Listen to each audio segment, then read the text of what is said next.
Shivakumar cabinet ಸಂಪೂರ್ಣ ಸಿದ್ಧ 19 ಶಾಸಕರು ಸಚಿವರಾಗಿ ಪ್ರಮಾಣ ವಚನ ಸ್ವೀಕಾರ ಪ್ರತಿಜ್ಞಾವಿಧಿ ಬೋಧಿಸಿದ ರಾಜ್ಯಪಾಲ ಥಾವರ್ ಚಂದ್ ಗೆಹ್ಲೋಟ್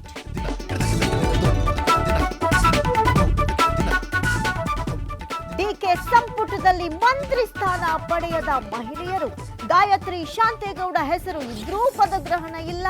ಅತ್ತ ಸಚಿವ ಸ್ಥಾನ ಸಿಗದವರ ರಾಜೀನಾಮೆ ಪರ್ವ ಬಿಜೆಪಿ ಸಂಸ್ಥಾಪಕ ಅಭಿಜಿತ್ ದೀಪ್ಗೆಗೆ ಸಂಕಷ್ಟ ಹಣಕಾಸಿನ ಮೂಲ ಸೇರಿ 3 ಆರೋಪಗಳನ್ನ ಮಾಡಿ ದೂರು ದಾಖಲೆಗಳನ್ನ ತೋರಿಸಲು ನಾನು ಸಿದ್ಧ ಎಂದ ಅಭಿಜಿತ್ ದೀಪ್ಗೆ ಮಲೆನಾಡಿನಲ್ಲಿ ಮಳೆ ಕೊಂಚ ಇಳಿಮುಖ ಭದ್ರಾ ಲಿಂಗನಮಕ್ಕಿಯಲ್ಲಿ ಜಲಾಶಯದಲ್ಲಿ ನೀರು ಹೆಚ್ಚಳ ಒಂದೇ ದಿನ ತಲಾ 3 ಟಿಡಿ ನೀರು ಏರಿಕೆ